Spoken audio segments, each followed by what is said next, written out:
ठरलं तर मग या मालिकेच्या जबरदस्त भागामध्ये आता पूर्णाईच्या समोर अर्जुनने महिपतची माणूस प्रिया असल्याचं सत्य समोर आणलंय. हो, आणि या सत्याचा उलगडा अचानक एक एक गोष्टी होत आता चाललेला आहे. आणि ज्या तन्वीला या घरामध्ये सून करून आणण्याचा तुम्ही जो काही निर्णय घेताय तो निर्णय किती चुकीचा आहे हे सगळ्यांच्या समोर आता अर्जुन आणणार पुराव्यासकट की महिपतला कशा पद्धतीने हिने मदत केलेली आहे आणि साक्षीच्या सोबत कसे हिचे संबंध आहेत. आणि त्याच वेळेला पूर्णाजीला धक्का बसणार. अर्जुनला असे काय पुरावे सापडलेत ज्याच्यामुळे अर्जुनने हे सिद्ध केले, सगळं पाहूया. इकडे आता रविराज ज्या वेळेला बाहेर गेलेले असतात तेव्हा हे सगळे जण लग्नाची बोलणी करण्यासाठी प्रतिमाकडे येतात. आतापर्यंत प्रतिमापासून सत्य लपवून ठेवण्यामध्ये या सगळ्यांना यश आलेलं असतं आणि त्यानंतर हे सगळे जण तिकडे येतात. आणि त्याच वेळेला आता पूर्णाजी सांगायला लागते, प्रतिमा आम्हाला तुझी मदत हवी आहे, म्हणजे आता तुझी परवानगीच म्हण ना. यावरती प्रतिमा म्हणते, पूर्णाई काय बोलताय तुम्ही, कसली परवानगी? ऑलरेडी प्रतिमाला या सगळ्याची म्हणजे साधारण कुणकुण लागते, पण विषय हा आहे हे मात्र तिला काही कळत नसतं. त्यावरती मग आता पूर्णाई सांगायला लागते, आम्ही तुझ्या मुलीला मागणी घालायला आलोय. तुझी मुलगी या सगळ्यामध्ये आमची सून व्हावी असं आम्हाला वाटते आणि ती या घरची सून व्हावी यासाठी आम्ही तुझ्याकडे अश्विन आणि आता इकडे तन्वी या दोघांच्या लग्नाची मागणी केलोय. तू ही मागणी मान्य कर आणि या सगळ्यामध्ये या दोघांच्या लग्नाला मान्यता दे. असं म्हटल्यावरती मग आता इकडे म्हणजे प्रतिमाला धक्का बसतो. प्रतिमा म्हणते, काय आहे हे सगळं, तुम्ही या सगळ्यामध्ये काय बोलताय? मला तर काहीच कळत नाहीये की काय गोष्टी चालल्यात किंवा या गोष्टी कशा चालल्यात, मला समजत नाहीये. पूर्णाई तुम्ही काय बोलताय? पूर्णाई म्हणते, प्रतिमा मी पुन्हा तुला तेच सांगण्याचा प्रयत्न करते आहे की अश्विन आणि तन्वीच्या लग्नाला परवानगी. प्रतिमा सांगते, मी रविराजांसोबत बोलते, मला ह्या सगळ्यामध्ये काहीच कळत नाहीये. मी रविराजांसोबत बोलते आणि मग हा निर्णय देते, पण मला हे काही मान्य नाहीये. कारण तन्वीचं जर का अर्जुनवरती प्रेम होतं तर या सगळ्यामध्ये या गोष्टी जरा कॉम्प्लिकेटेड वाटत आहेत. यावरती पूर्णाई म्हणते, अगं तुझी मुलगी ना खूप समजूतदार आहे, आमच्या घरामध्ये व्यवस्थितपणे सगळं चालावं यासाठी ती किती मोठं बलिदान देते या गोष्टीची तुला कल्पना नाहीये. तू या सगळ्यामध्ये तुझ्या मुलीचं बलिदान व्यर्थ ठरू देऊ नकोस, तू रविराजांना मनव. असं म्हटल्यावर ती मुळातच जी गोष्ट प्रतिमाला पटली नसते ती रविराजांना पटवण्याचा काही अर्थच नसतो. आता त्यानंतर प्रिया विचार करते की या म्हातारीला जोपर्यंत मी इमोशनल ब्लॅकमेल करत नाही तोपर्यंत मला हे कळणारच नाही. मग प्रिया घरी येते. घरी आल्यावरती प्रिया या सगळ्यामध्ये सांगते, पूर्णाई बघितलंस ना, म्हणजे माझ्या आईला माझ्या या सगळ्यामध्ये लग्नाचं काही पडलेलंच नाहीये. मला काय वाटतं माहितीये का, ती बाबांना सुद्धा हीच गोष्ट भरवेल की या सगळ्यामध्ये आता माझं लग्न होऊ नये. पूर्णाई म्हणते, हे बघ बाळा, काहीही झालं तरी हे लग्न होणं गरजेचंच आहे आणि तू काळजी करू नकोस, मी सगळं करेन. एकतर ती सायली आहे ना, या घरामध्ये नको नको ती माणसं घेऊन येते. त्या मधुभाऊंना आणलंय म्हटल्यावर ती प्रियाच्या डोक्यामध्ये लगेच tick tick tick tick tick tick वाजायला लागते की अरे बापरे, म्हणजे मधुकर पाटील इथे आहे ज्याच्यामुळे महिपत माझ्या जीवावरती उठला होता. नाही, आता ही सगळी माहिती काढायला पाहिजे. प्रिया आता थोड्या वेळासाठी लग्नाचा विषय बाजूला ठेवते आणि प्रिया सांगायला लागते, पूर्णाई काय बोललीस तू, म्हणजे मधुकर पाटील इथे आहेत? यावरती पूर्णाई म्हणते, काय सांगू, त्या खुन्याला इकडे आता आणून ठेवलंय त्या मुलीने आणि त्या मुलीने त्याला इकडे आणून ठेवल्यामुळे आता आमची अशी हे झाले ना. यावरती पूर्णाईला लगेचच प्रिया विचारते, कुठे आहेत ते? यावरती पूर्णाई म्हणते, आउट हाऊसमध्ये आहेत.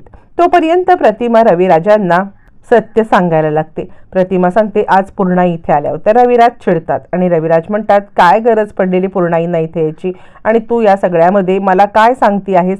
यावरती आता इकडे प्रतिमा म्हणते, जे सांगणार आहे ना ते अजून भयानक आहे. तुम्ही या सगळ्यामध्ये जर ते ऐकाल ना तर तुम्हाला धक्का बसेल. रविराज म्हणतात, आता काय धक्का बसायचं बाकी राहिले? धक्क्यावरती धक्के बसून झालेले आहेत. प्रतिमा म्हणते, हो, पूर्णाई अश्विन आणि तन्वीच्या लग्नाची गोष्ट करायला आल्या होत्या. यावरती आता रविराज अधिक पेटून उठतात आणि या सगळ्यामध्ये तन्वी काय म्हटली? यावरती प्रतिमा म्हणते, तीच तर आश्चर्याची गोष्ट आहे की तन्वी या सगळ्यामध्ये तयार आहे. ती आता म्हणते की मला ह्या घरात जायचं आहे. रविराज चिडतात आणि या मूर्ख मुलीला स्वतःचं भलंबुरं तर कळत नाहीये पण इतका उतावळेपणा लग्नासाठी दाखवते ना की मला खरंच कधी कधी तिचं आता कौतुक करायचं की तिच्यावरती शंका घ्यायची हीच गोष्ट कळत नाहीये. असं म्हटल्यावरती इकडे आता प्रिया आता पूर्णाईकडून सत्य काढून घेत असते आणि प्रिया पूर्णाईला सांगते, सांग ना पूर्णाई, कुठे आहे तो मधुकर पाटील? यावरती पूर्णाई म्हणते, अगं ते आउट हाऊसमध्ये आहेत. यावरती आता प्रियाच्या हातामध्ये खूप मोठा पुरावा सापडतो. त्या महिपत शिकरेला आता आपल्याला हे करता येईल या कारणासाठी, जेणेकरून महिपत शिकरेला आपण बरोबर आपल्या तावलावरती नाचवू आणि जी आपल्याकडून चुकी झाली त्या चुकीचं परिमार्जन पण करू. मग ती महिपत शिकरेला भेटण्यासाठी येते आणि त्याआधी येताना ती या सगळ्यामध्ये तो व्हिडिओ घेऊन येते, जो व्हिडिओ आता मधुभाऊंचा असतो आणि तो व्हिडिओ ती आता महिपतच्या समोर सादर करते.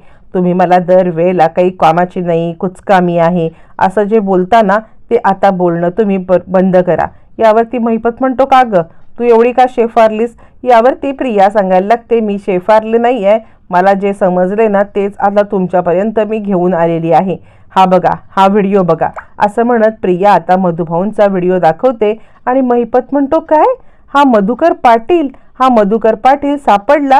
यावरती प्रिया सांगते, हो, मला मारलं होतं ना. आज जर का मला मारलं असतं तर तुम्हाला या सगळ्यामध्ये कळलं असतं का की मधुकर पाटील जिवंत आहे, कुठे आहे? यावरती मग आता इकडे महिपत सांगायला लागतो, कुठे आहे मधुकर पाटील? त्यावरती मग आता इकडे प्रिया सांगायला लागते, तो आहे आउट हाऊसमध्ये, सुभेदारांच्या आउट हाऊसमध्ये. असं म्हटल्यावरती महिपत म्हणतो, आता जर का तुला पूर्णपणे माझा विश्वास जिंकायचा असेल तर तुला एक काम करायला लागेल आणि ते म्हणजे या सगळ्यामध्ये तुला आता त्या मधुकर पाटलाला तिकडून बाहेर काढायला लागेल. प्रिया म्हणते, हो, हे तर मी नक्की करेन, पण या सगळ्यामध्ये जर का पुन्हा माझ्यावरती शंका घेण्याचं काम केलं तर मात्र बघा. असं म्हणत प्रिया आता मधुभाऊंना आउट हाऊसमधून पळवायचं प्लॅनिंग करते. त्याच वेळेला इकडे आता सायली पूर्णाजी आणि कल्पना यांचं बोलणं ऐकते. पूर्णाजी कल्पनाला सांगत असते की अगं तन्वी इथं आली होती आणि ती सांगत होती की प्रतिमा माझं लग्न होऊ देणार नाहीये. म्हणजे प्रतिमा आपल्या मुलीशी काय प्रॉब्लेम आहे मलाच कळत नाहीये. यावरती कल्पना म्हणते, खरंच आहे, प्रतिमाच्या चेहऱ्यावरून मला सुद्धा असं वाटलं की तिला हे लग्न मान्य नाहीये. यावरती पूर्णाई म्हणते, जर का प्रतिमालाच हे लग्न मान्य नाहीये तर ती रविराजांना कशी मनवेल? माझ्या तन्वीची अवस्था बिकट झाली. त्यातच तिला मी बोलले ना की मधुभाऊ इकडे आले तर बिचारी मधुभाऊंना भेटायला पण गेली. म्हणजे तिच्या मनात किती प्रेम आपुलकी आहे बघ ना मधुभाऊंच्या बद्दल. असं म्हटल्यावर ती सायली हदरते. काय तन्वीला समजलं? प्रियाला समजलं जर का या सगळ्यामध्ये आता मधुभाऊ इकडे आहेत तर ती महिपतपर्यंत खबर पोहोचवणार. ही गोष्ट आता इकडे समजलेली असते सायलीला आणि सायली हदरते. सायली आता या सगळ्यामध्ये प्रिया मधुभाऊंना काही हार्म तर नाही ना करणार या कारणासाठी खूपच घाबरते आणि ती विचार करते, मला अर्जुन सरांना मधुभाऊंच्या बद्दल सांगायला पाहिजे, मधुभाऊंच्या जीवाला धोका आहे. आणि त्याच वेळेला ती अर्जुनकडे येते. आता ती अर्जुनला सांगायला लागते की इकडे तन्वी आली होती आणि तन्वीने मधुभाऊंना पाहिले. जर तन्वीने मधुभाऊंना पाहिले तर या सगळ्यामध्ये आता तन्वी जाऊन हे सगळं सत्य महिपतला सांगेल तर. यावरती अर्जुन तिला सांगतो, मी तुम्हाला एक गोष्ट सांगू का? मुळातच ती तुम्हाला मधुभाऊचं जे काही सांगत होती ना की मधुभाऊ या सगळ्यामध्ये आता रणदिव्यांच्या फार्म हाऊसवरती आहेत, ते सुद्धा तिला महिपतकडूनच समजले. आता तन्वीला आपण सोडायची नाहीये. तन्वीला या सगळ्यामध्ये पकडण्यासाठी ट्रॅप रचायचा आणि मग आता ज्या वेळेला प्रिया लपतछपत मधुभाऊंना त्या आउट हाऊसमधून बाहेर काढायला किंवा त्या महिपतच्या माणसांना घेऊन हे करणार तेव्हा आपण तिला पकडायचं असं म्हणत अर्जुन सायलीचा प्लॅन ठर. आता प्रिया रात्रीच्या अंधारामध्ये मधुभाऊंना किडनॅप करण्यासाठी आलेली असते. प्रिया आता मधुभाऊंना सांगते, चला मधुभाऊ तुमचा खेळ संपलाय. यावरती मधुभाऊ म्हणतात, तू इथे कशाला आली आहेस? प्रिया सांगते, बाद झालं, मधुभाऊ किती दिवस इथे लपून बसाल? असं म्हणत तुमची बाहेर माणसं वाट पाहतायत, चला लवकर. असं म्हटल्यावर ती मधुभाऊ या सगळ्यामध्ये पेटून उठतात. काय करतेस तू? मी आत्ताच्या आत्ता साऊला बोलवेन. यावरती मग आता सांगायला लागते, प्रिया तुमची साऊ काही करू शकत नाही. तिकडे सगळेजण डाराडूर झोपलेले आहेत आणि या सगळ्यामध्ये सगळेजण झोपल्यामुळे आता तुम्हाला कुणीही विचारणार नाहीये किंवा तुम्हाला या सगळ्यामध्ये कुणीही हे करणार नाहीये. यावरती आता मधुभाऊ म्हणतात, बाद झालं, तू चांडाळणी इथून चालती हो.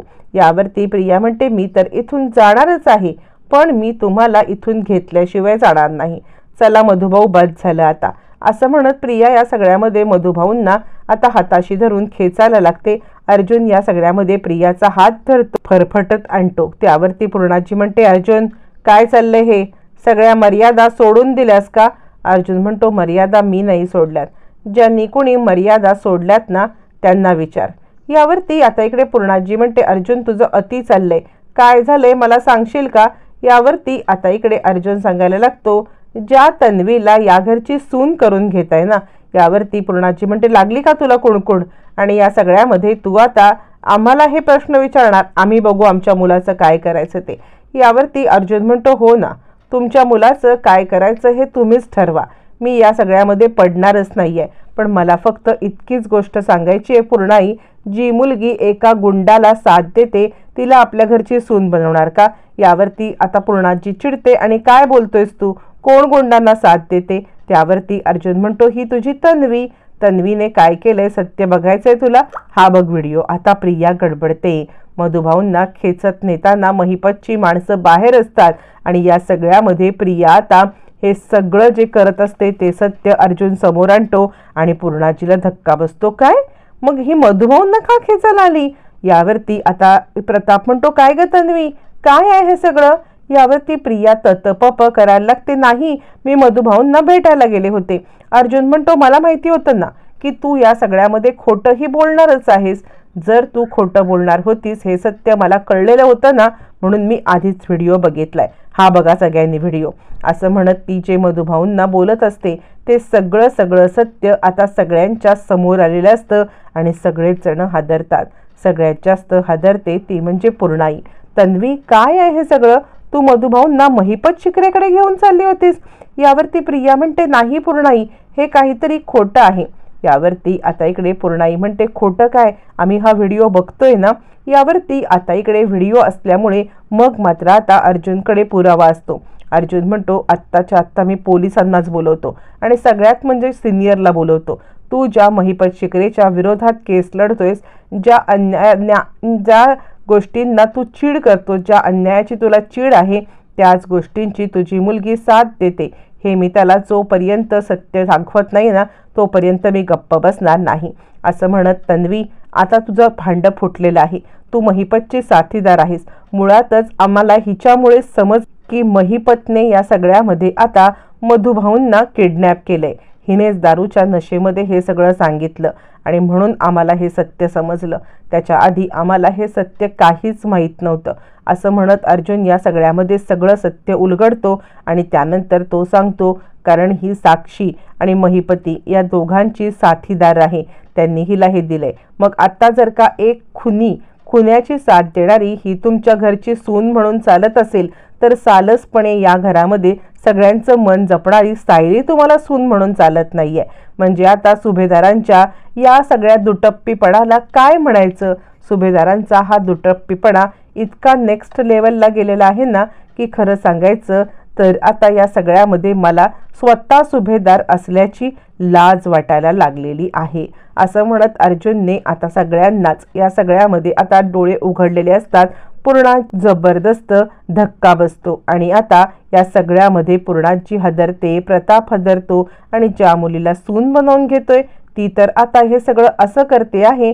आणि हे म्हटल्यावरती मग मात्र सगळ्यांना धक्काच बसतो आणि आता आपल्या निर्णयावरती विचार घेण्याची वेळ आलेली आहे हे सुद्धा समजतं.